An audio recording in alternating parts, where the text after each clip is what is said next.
There is a process. We say it's fail-safe, foolproof. It always works.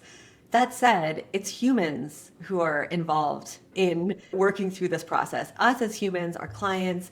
And the fact is that humans bring themselves to everything, right? So that means we bring our fears, we bring our biases, we bring our insecurities, our past baggage, and all of that. And so that's really what we talk about, how even with a process that's foolproof, innovation always takes left turns.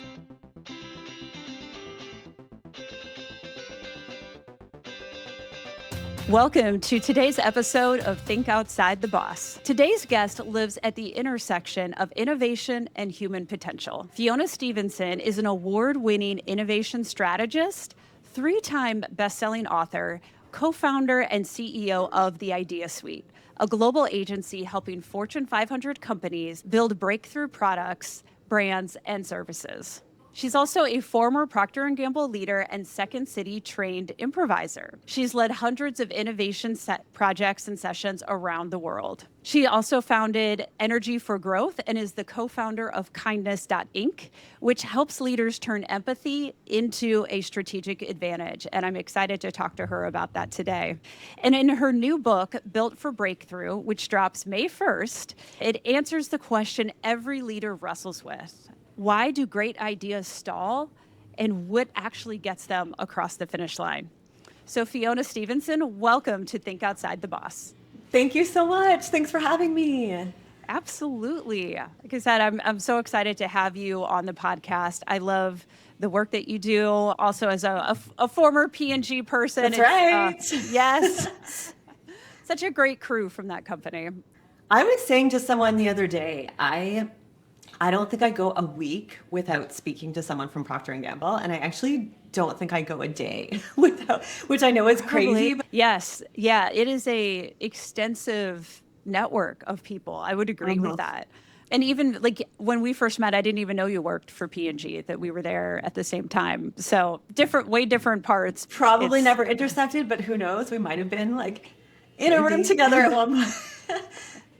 Maybe. I know that was way back in the day, but yeah.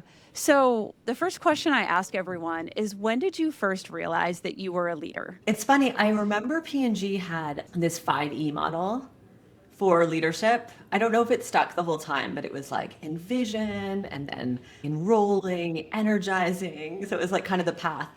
And if I think about it that way, I've always had, and I continue to have this, but this, I don't know, quirk or whatever it is, that something will drop in for me and I just see it. You know, whether it's, you know, in your case, it would be like, I'm going to start a podcast. Yeah, there it is. And it's like on a screen. And then it's already done for me. It's, well, this is happening. And so then I get so excited about it and I just want to tell everyone about it.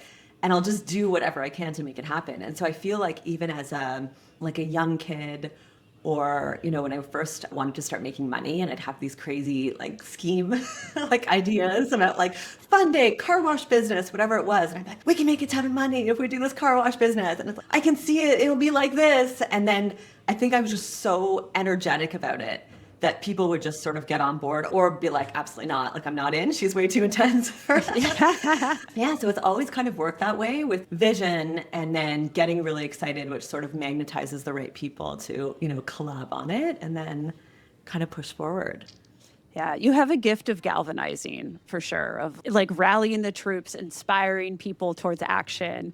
So how old were you? I mean, was this in childhood, like with a car wash business, or how far back are we going? I think it was when I first realized like I could make my own money. And I think the first thing I did was do like the babysitting course or whatever, where it's like, okay, I'll take the course and I can make, at that time it was like $3 an hour. I think it's gone up quite a bit, and then it was like, oh, what are other opportunities to make money? So not a proud thing, but actually my 8th grade yearbook, it actually says, you know, where they have the line underneath, mine was anything for money.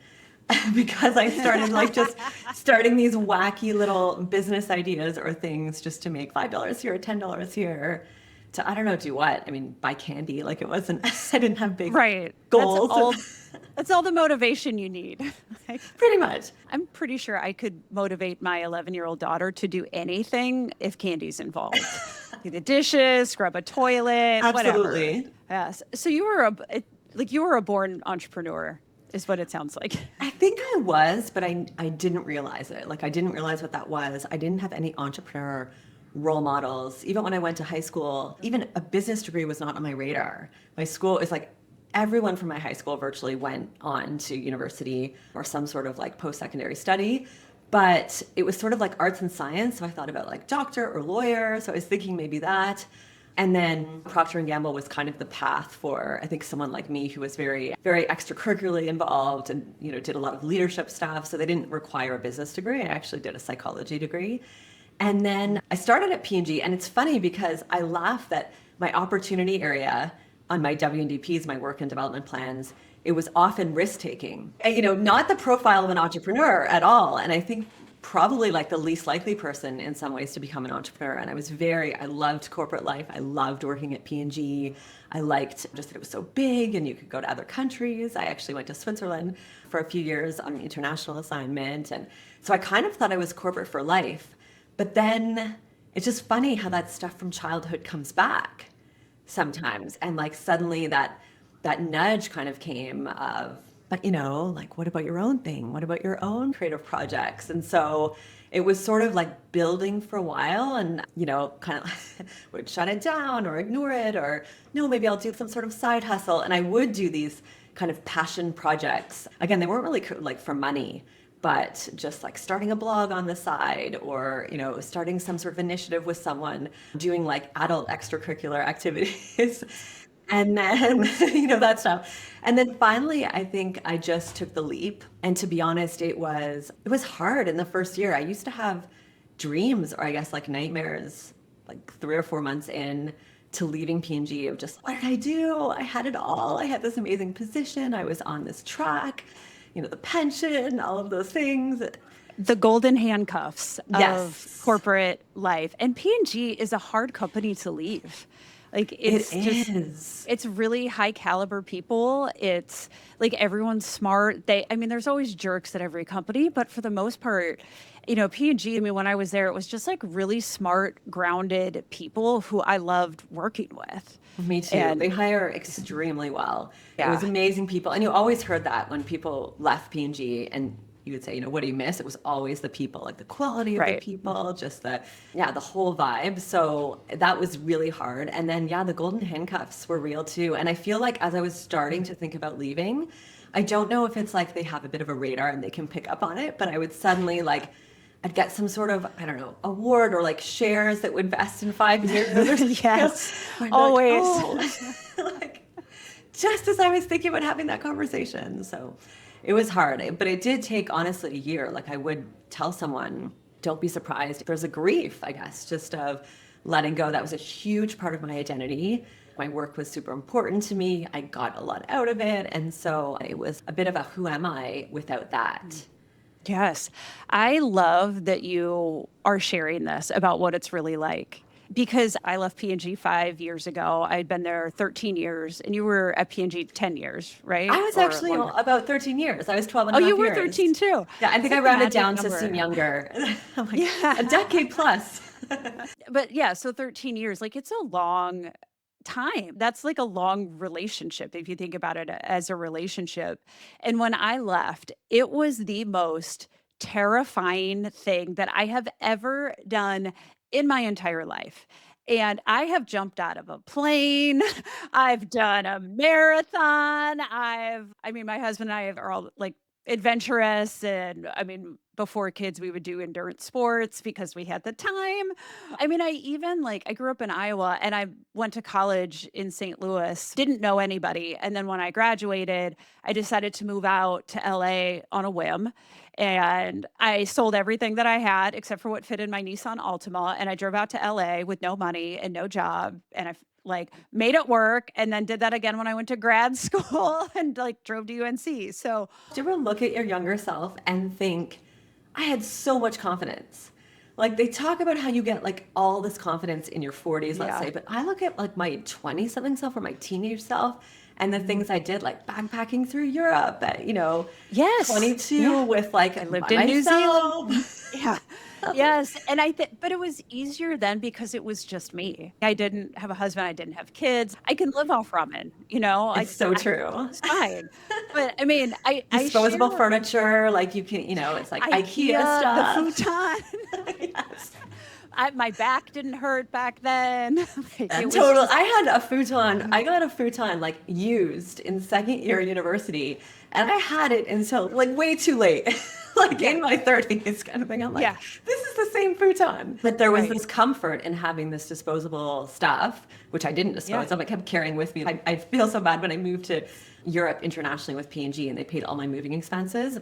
And I was thinking, like, this Billy bookcase and stuff, and paying all this money to move this like $69 stuff back and Yeah. forth. But I went through the same thing with them when they moved me from North Carolina, from like my apartment at UNC to Cincinnati. And I was like the furniture wasn't worth the move. no, it totally wasn't. It was not worth it.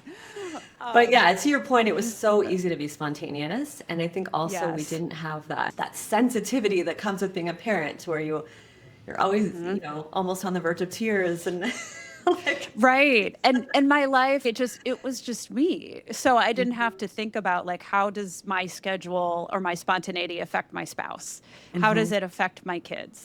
So that part was really fun. It was fun while it lasted. I really loved that point in my life, but we took advantage, really, which is good. right. It was like any opportunity to travel, to go international. I was like all over it. Yes, let's do it. And so I share that not to be like, I'm awesome and look at my resume, but I've done a lot of courageous things. And still, when it comes back to leaving Procter and Gamble, like leaving that it doesn't have to be P&G, but if you've been at a job for a long time, like we were, it was the most terrifying thing that I've ever done, because when I left, I didn't know what was next. I didn't really have a plan. Like I thought, okay, maybe in a couple of years, I was in the process to be like a Chick-fil-A operator, which I like got into. And then I was like, no, this isn't for me. Like great company, but and it was so terrifying. I had no vision of starting a company. I love that you're saying that. And I'd like to hear more about your experience. When you left, did you go right to the idea suite, or were there like kind of what was your vision and your path when you decided to leave? Yeah. So first of all, it's so funny because I've been pretty passionate lately about this like intersection between innovation and consciousness. And it's kind of dropped in for me, where it's like innovation's my zone of excellence. It's what I know inside out. I've done my 10,000 hours plus. And then like on the side, especially for the past 5 or 6 years, I'm just so passionate about consciousness and self-development. And I kind of always have been, and growth. And it's funny how I didn't realize until recently that everything, like innovation's been my school for consciousness, and kind of vice versa. And there's this thing when you're following your soul where if you can see the path ahead, you're not on the right path, you're on someone else's path. It's like truly when you're stepping into something new, stepping into your purpose, following a nudge, following what your kind of like authentic truth is, you can usually only see sort of like that one step ahead, and it does feel like jumping off a cliff. And it's the exact same thing in innovation. And, this is often what I teach, that there are a lot of human dynamics that enter innovation, and fear is a big one, and fear of the unknown. And so when you're on this path, which could be to the most exciting breakthrough innovation, that's going to be this $100 million legacy, you just can't see the path. And that's a great sign, because you're probably onto something incredibly amazing, but it's very scary and it's so easy. And you see leaders at that point want to just play it safe and bring in elements, like whether abandon it or go with something else.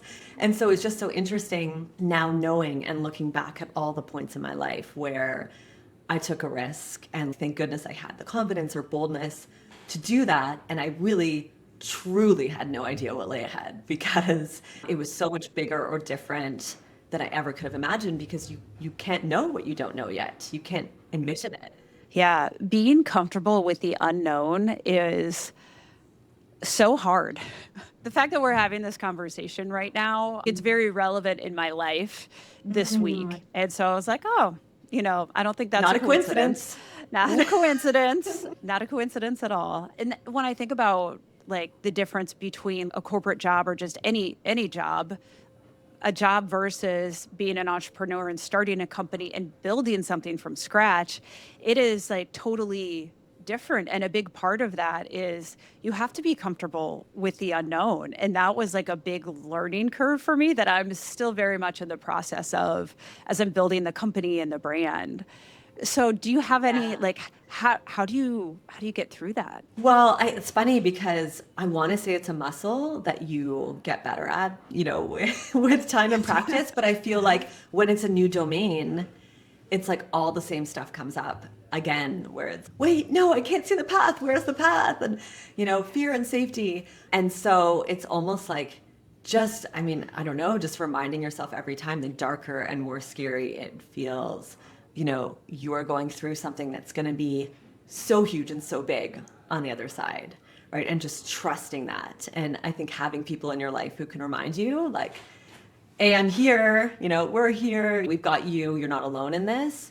And it's all just a phase, everything, right? Like I'm sure, with kids too, like there'd be all these hard things like teething and bedtimes and this. And I remember hearing that from someone, like, it's always just a phase. Like they don't know how to walk and they learn to walk, or this happens, and just trusting that with life too. And it's seasons. So I try to remind myself, like, yes, there are seasons. Yes, there's a storm, and then there's a beautiful sunshine and rainbow afterwards. But it's hard when you're in it. Yeah. And even like when I started my company, when people start companies, it's so different. And I would often say, like, the way that I started a company is not a way to start a company. I don't know. I didn't know what I was, I didn't know what I was doing.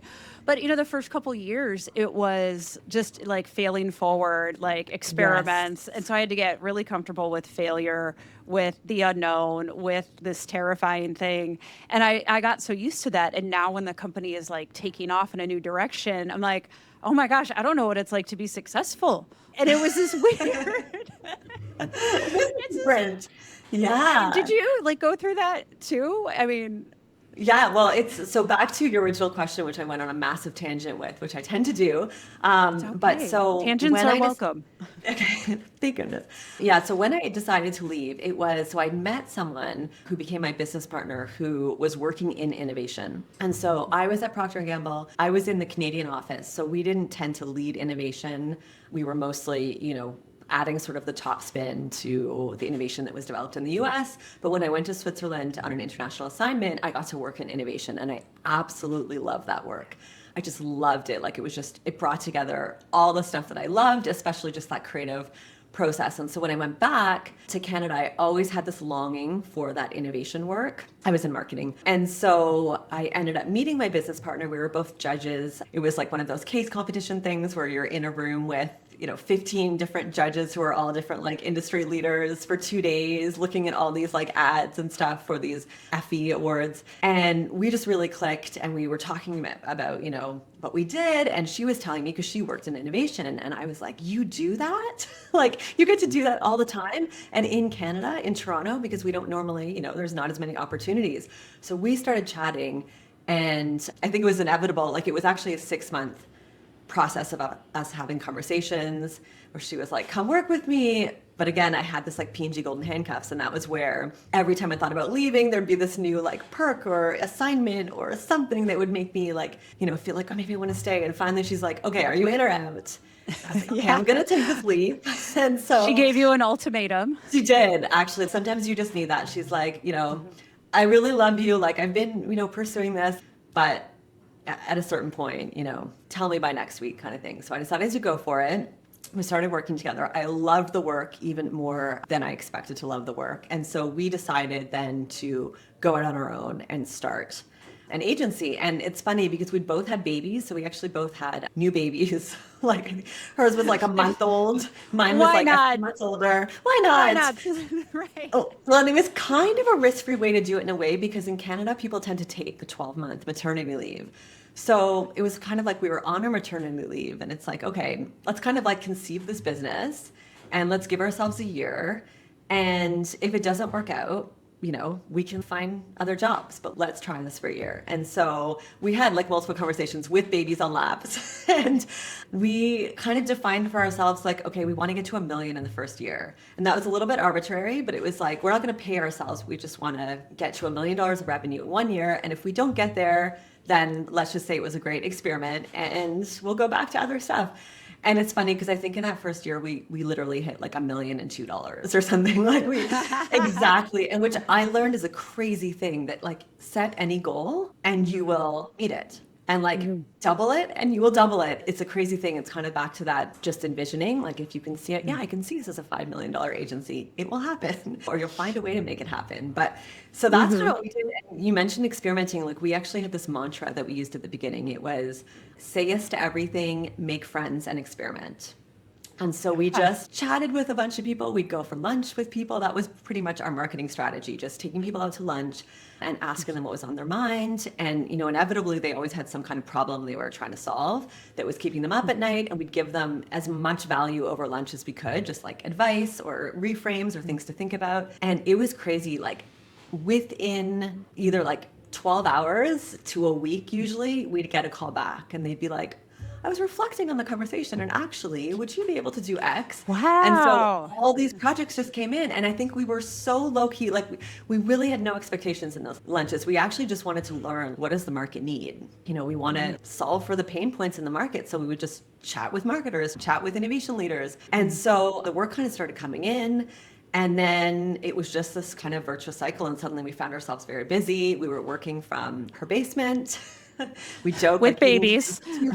With babies, we had to get childcare, but women are amazing. The things we are. do with while pregnant and with little kids. Well, and you always hear, and I so believe this, that you know, motherhood just makes you like absolutely the most productive person on earth. Like I'm sure you already, I mean, anyone who worked at P&G has huge capacity and can deliver like 10 times what is the normal output in one day. I felt that was true until I had kids. And then I was like, okay, now it's 100 times. Because somehow it's just like, you need to get home. You need to do whatever you need to do. You need to be prepared for an ear infection that's going to keep the whole household up all night. And so every minute it's like, let's go, let's go, let's go. Which, I mean, isn't a great thing because ultimately, like, I think that is a recipe for burnout and all kinds of other things, which I've definitely experienced or come close to at points. Blessing and a curse. Yeah. You gotta learn how to manage that. And I was like doing more research on your background and your business and everything for this interview. What is the element of your work where you focus on that?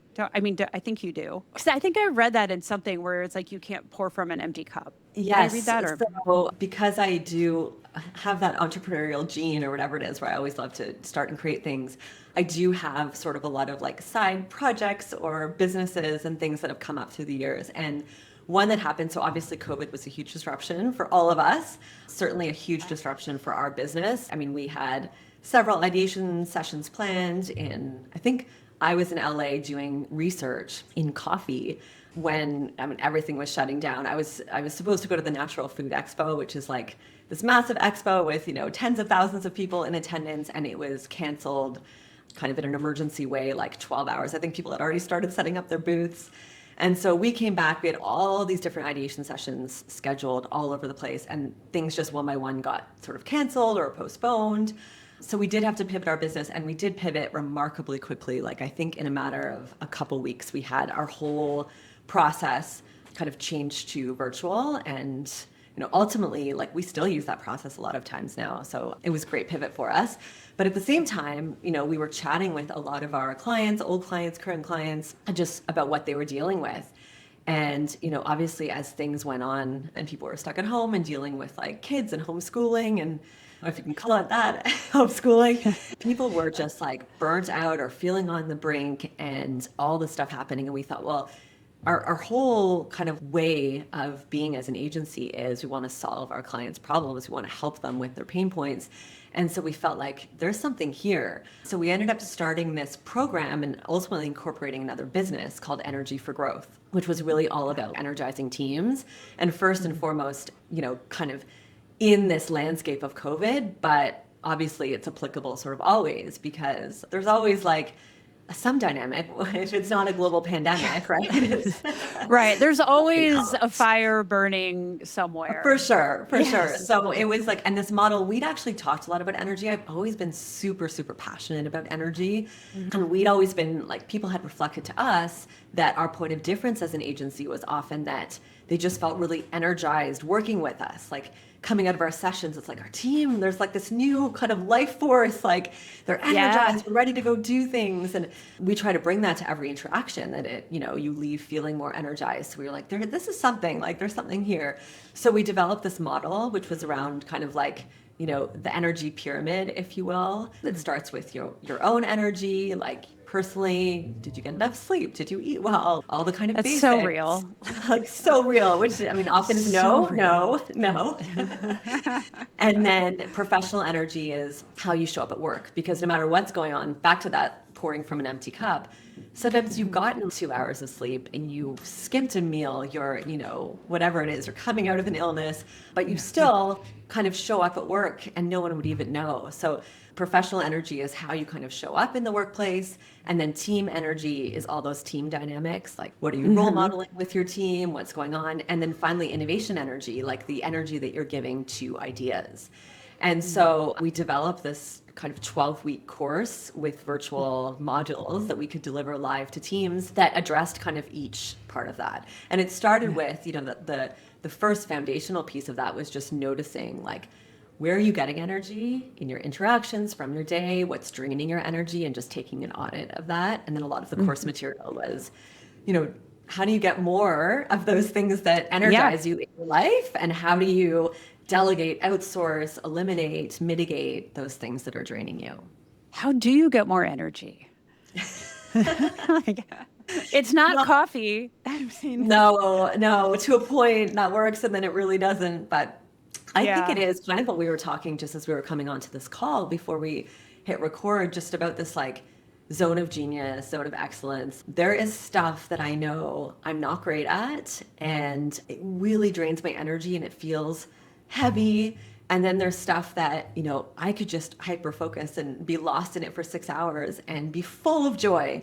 And so I think it's really getting to like, how do you make that, 60, 70, 80, 90, 100% of your day ultimately? And of course, AI, lots to say about AI, but what an amazing lever to help eliminate or, support some of that stuff that does drain a lot of people, right? Yes. And I'm feeling lately like I can be so much more in that space of things that bring me joy that I'm great at by leveraging AI smartly behind the scenes.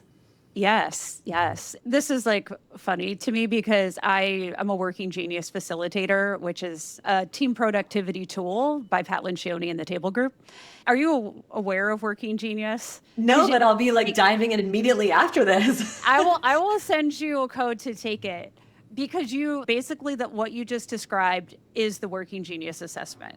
There are 6 types of work, and this isn't personality right now, but it's just there are 6 types of work, and this is how work gets done. From wonder, which is how do you identify the problem, coming up with ideas, evaluating the ideas, galvanizing people around them, and then, like the implementation, the planning, and then finally, tenacity, which is completing them, which is, a big thing that needs to get done too. Yeah. And the whole premise behind Working Genius is like when you take it, you understand like everyone has 2 geniuses. So there are 2 types of work that you love doing. And it is exactly how you described it of like it is your zone of genius. And when you work in that, you could do it for 5 hours and it feels 5 minutes. And then I've been feeling that lately. I've been talking to people the past couple of months because, I found sort of my AI stack that is helping me. And then just in general, that pushing yourself to delegate more to your team, which is a win for them and a win for, you and a win for everything. And I feel like I'm time bending recently. And I think it's because I just get in these long pockets of flow where I am just doing what I'm great at and what I love and I'm passionate about. And like the output is just fantastic. Yes.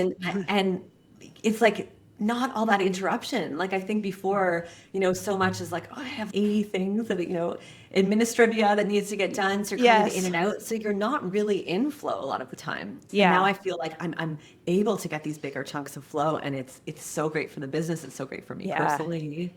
Yes. And what's even, we talked about the zone of genius. What's equally powerful is that there are 2 types of work that is a zone of frustration. And you need to know that as well, because that's when you do work for 5 minutes and it feels like it's been 5 hours. Yes. Yeah. Total opposite. Before we hit record, in the couple minutes we were talking about the podcast. And I'm like, well, my secret to the podcast, and I knew this the whole time before I launched it, was I am not going to edit video.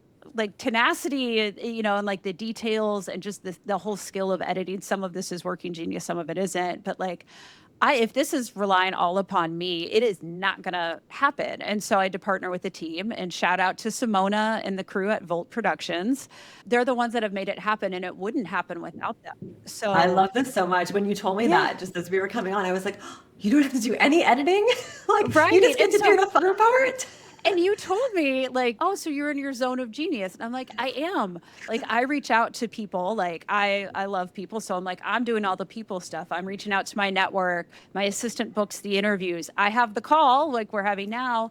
And then Simona and her team, like the production team, takes care of the rest. And then I review the edits, and it gets out into the world. And so amazing. This is how it should all work, right? Like, yeah. And if there's one thing that I want the leader or the entrepreneur who's listening to this to know, is it is worth the investment in yourself to protect your energy, whether it looks like hiring an assistant. There isn't humility in, oh, I don't need to ask for help. I'm humble, so I'm not going to hire an EA for me, an executive assistant. And I'm like, no, you have it backwards. And the cool thing is too, it's your editor, your editing team loves to edit, and they're in their flow, right? Yes. Like, it's not like, oh, give away the bad tasks. Like, some people love the stuff that I find hard and draining.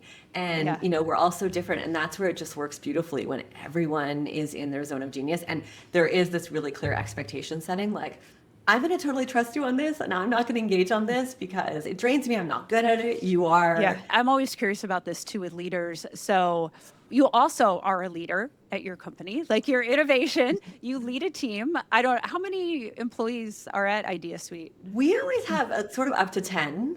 So we'll work with freelancers sometimes depending on the project and where we are and stuff, but we've got kind of like 10 who are in-house all the time. So when you're leading that team, when you like hit the wall, how did you apply that innovation gift that you have and love of it to realize I might need to lead my people differently? Or how did you use that to become and grow in your leadership style? Yeah, that's a great question too. That was part of the COVID disruption for me. I think my other opportunity area at P&G always and in life has been this perfectionism, which doesn't serve anyone. It doesn't serve yourself, but I didn't realize how much it actually doesn't serve the people around you as well. So I always, from the time I started at P&G. I think when I started at P&G, there was a bit of maybe imposter syndrome. I have to prove myself, I have to be perfect. So I refuse to show any failure or weakness. So I would be failing like all kinds of ways and all kinds of times. I felt that same pressure, whether it was internal and some of it was cultural too. And also like we're in a different time right now. I don't know. I'm so far out of the corporate mindset, but like I didn't feel like it was a safe place to fail. I felt like I always had to be perfect. I always had to be on. Even with my manager, like I would go to, a one-to-one with like my absolute best draft of whatever it was, the issue sheet or thing we were reviewing. And issue sheets. Never issue sheets.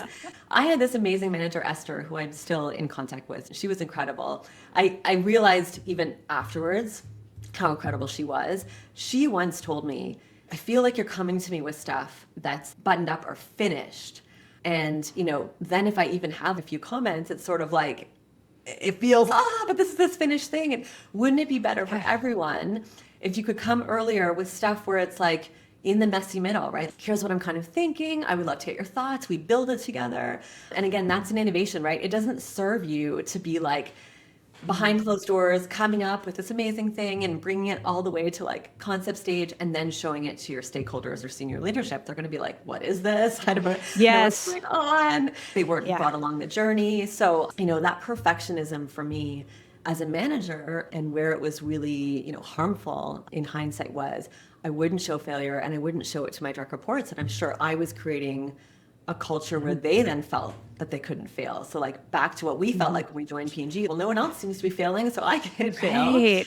So, and I was very compartmentalized. Like I wouldn't share much about my personal life. And anyway, so with COVID and suddenly we're at home and, there's all this crazy stuff going on. Like my kids are sometimes walking by in the background, which at first I was like, no one can see like my kids, like, work setting, like just, crazy stuff that I wasn't used to because I'd always, again, gone to an office and, been all buttoned up in that. And so I tried really hard in COVID to continue to be compartmentalized, but at a certain point, you just hit a breaking point and you couldn't, right?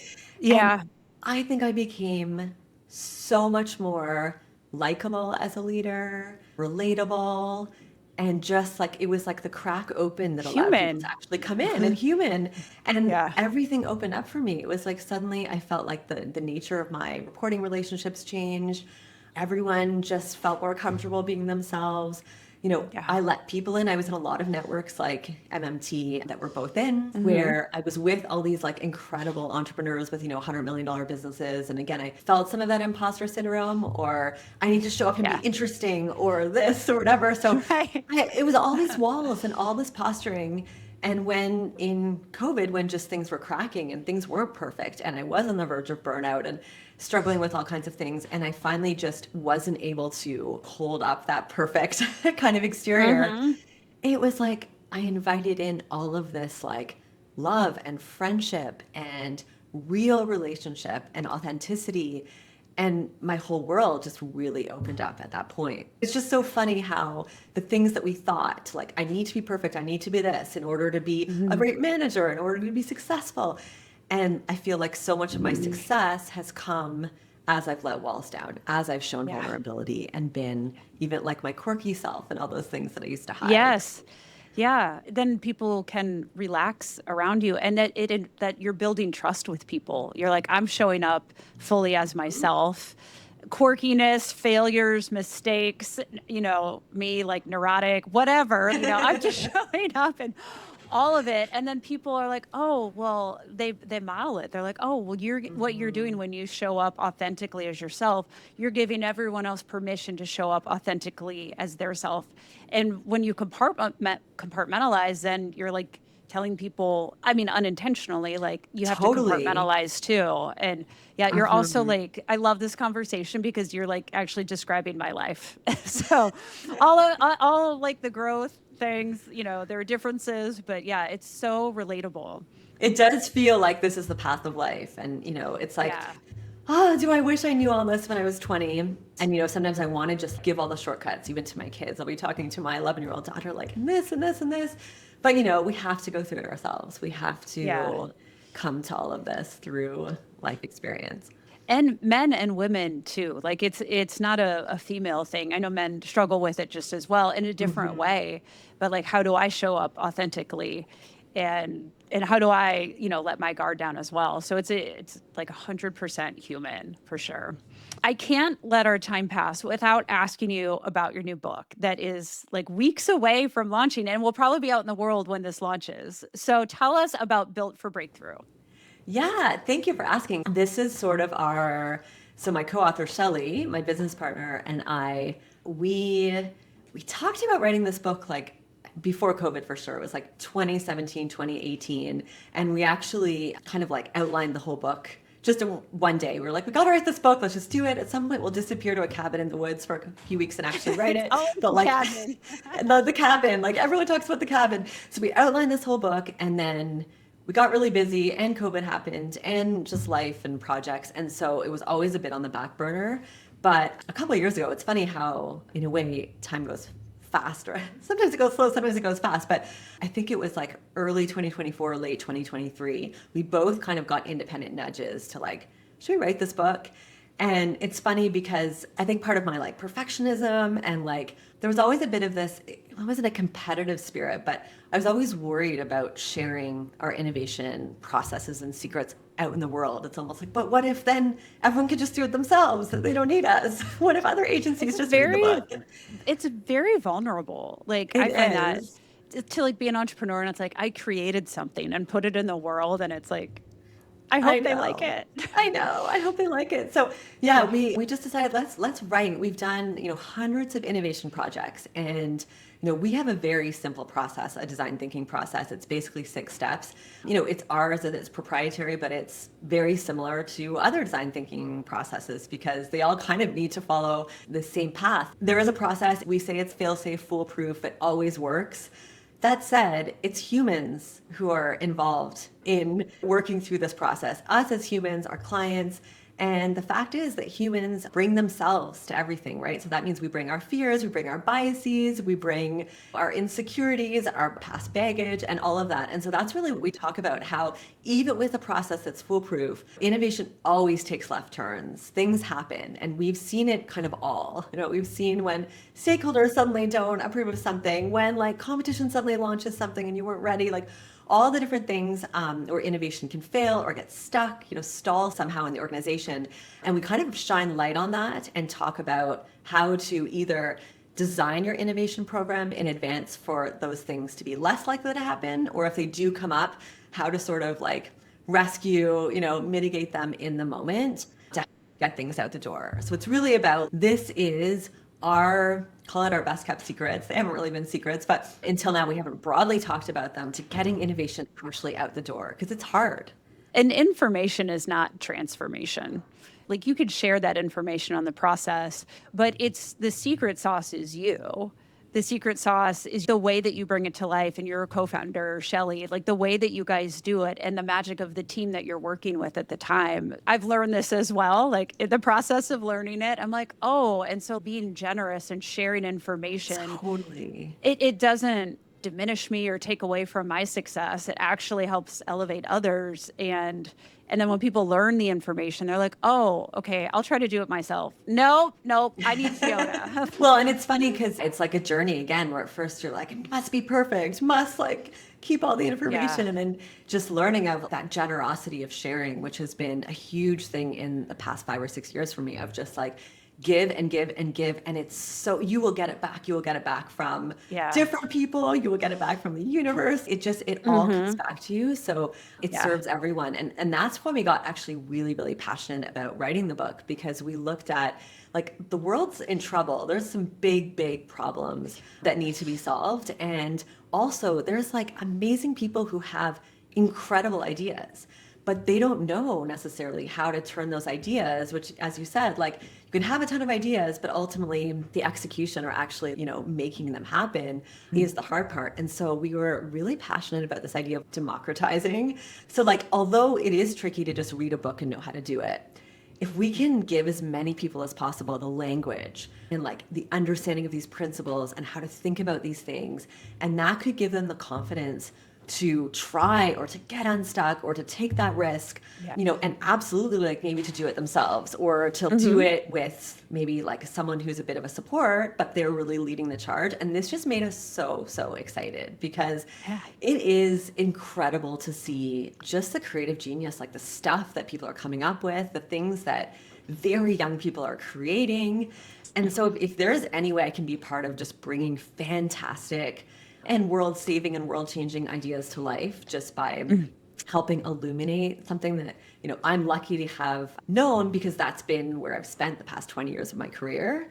I want to give it away. I want to help people. Like I get so passionate. My favorite thing to do is just talking to people about that little, when they've got the kind of nudge of an idea and it's really, really new and green, and they just need someone to kind of like breathe life into it and reflect back to them. Those are my favorite conversations to have. Yes. Yeah, I love it. This book will change the world for sure. I'm so excited. I'm excited for it to come out. So with that, we are going to wrap up with the lightning round. Okay. Are you ready for the lightning round? I hope so. All right. So these are the same 5 questions I ask every guest on the episode. The first one is, do you have a favorite personality assessment? Okay, I love personality assessments. I have to say, I've done them all. I think my except favorite Working one, Genius, which I'll send you. I know, which I will be doing though immediately. So I think my favorite is Strength Finders. I actually did that one at Procter & Gamble. I don't know if you did that one too. Same. Yeah, that was really cool. And we got our 6 strengths. We actually, this was kind of funny, but like I think we all had like little I don't know, cards that we created that we were supposed to wear on our badge, like the other side of our badge. So you could look at people and know what their strengths were. But I remember Yeah. just feeling, oh, this is really, I can't remember what it was, but it's only one in what, a million people would have the exact same combination as you in the same Yeah. order. So it felt really tailored. Yes. I love it. Second question, what is a book that was instrumental in your life? So many. I adore books. I'm a huge book lover. I think Stephen Pressfield's books, like The War of Art, really illuminated for me all his books. He is incredible, but just this whole concept of resistance that comes up. So we are all creative beings and we can all create these incredible things. And at the same time, we face resistance. The closer we are to actually like the idea that will transform the world, that is kind of like connected to our soul purpose, the greater that resistance will be. So I think being mindful to, oh, I'm just on the breakthrough of this, whatever it is, this book chapter. Suddenly I'm just gonna like online shop for a second, or do like distractions that come up that are completely resistance, right? Like sabotage, essentially. Totally. Has anyone emailed me in the last 30 seconds? Yeah, I should go check that right now. Yeah. God, yeah. I understand. Yep. Absolutely. Like, once again, you're like speaking right to me. What is some of the best advice you've ever received? There was a director at P&G who was amazing. She came from Brazil and she just offered like a ton of fresh perspective when she came into the Canadian office. And she gave a speech at one point, it might have been for Women's Day, but it was sort of talking about like career and progressing in your career. And she said, know what you want, communicate what you want, and be good enough to get it. And something about that as a formula, just, being in the driver's seat of your career, it's like people can help you if they don't know what you want. So being super clear on, I want this, and like telling the right people so that they can help you. But at the same time, you do have to be good enough to get it, right? So that's where it's not just declaring it, but that was really, I would say pretty transformational for me. Yeah, I love it. Fourth question is, what is a failure that you cherish? It's been a journey to embrace the failures now. So I think I would kind of say it's my failure to compartmentalize in COVID when I can remember a couple key days where it was just like, I'm not doing well, everyone. Like, this is hard. And just admitting that. And I mean, again, it seems so obvious, but it was like, that was more than a decade into my career, probably 15 years into my career. And for the first time, I'm admitting that I can't hold it all together publicly to a team in a Monday morning team meeting. So I'm glad I failed, which actually wasn't failure, it was just being human. But I failed to hold myself to impossible standards anymore. Yeah, I love that example. And also when we talked about it a little earlier, and it was like that changed the dynamic of the team. It did. And that's what I encourage leaders to do is like when you open up and you are vulnerable first, if you want your team to be vulnerable with you and open up around you, you have to let your guard down first as an invitation to them. You really do. And it does have to be, it can't be that like, let me tell you about the time when I was 18 and I failed. But you're so far past it. Like, I think they need to sometimes see you in the moment of like, I'm failing right now. I failed yesterday and I'm dealing with the consequences. Multiple times yesterday. Let me show you all my failures in the past 24 hours. And then the final question, this one is a personal favorite of mine, but I know you are a keynote speaker.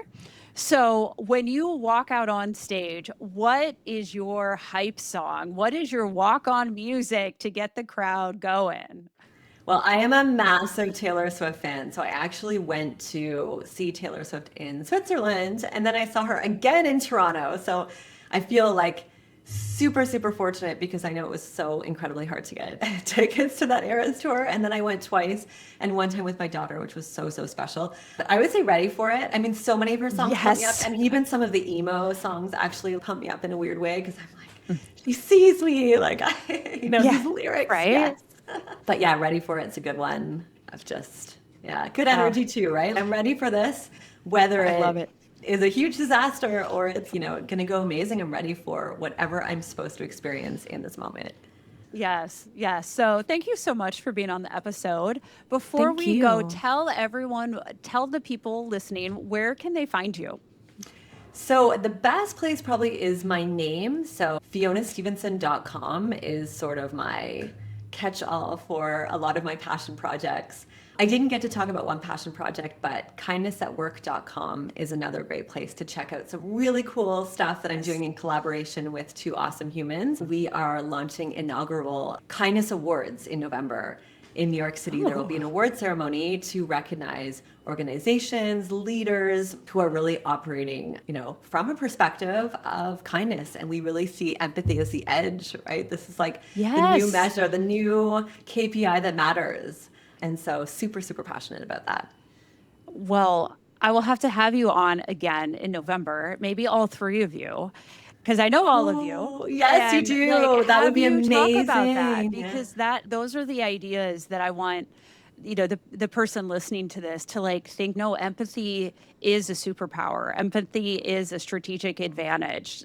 Teamwork is, and the way that you treat people, it says everything about who you are as a person and as a leader. It does. And it's like amazing how it starts with kindness to yourself, right? It's like, yes. Once you're kind to yourself, you are actually able to be kind to others. Yes. And then again, role model it and create this beautiful virtuous cycle. We could create our own podcast, Fiona, together. We might do that. Oh, I can see it. We'd have to do it. I would love that. I'm all in. So, all right, Fiona Stevenson, thank you so much. You have added so much value to our listener, and you've really blessed us with your knowledge and your vulnerability. So thank you so much for being on the episode today. Thank you. Such a pleasure. Thanks for listening. If you liked something from this episode, hit share and send it to a friend or fellow leader. Don't forget to follow the show and leave a review, because it helps leaders like you find us faster. This episode of Think Outside the Boss was produced by Volt Productions. I'll see you next week. And until then, keep moving forward.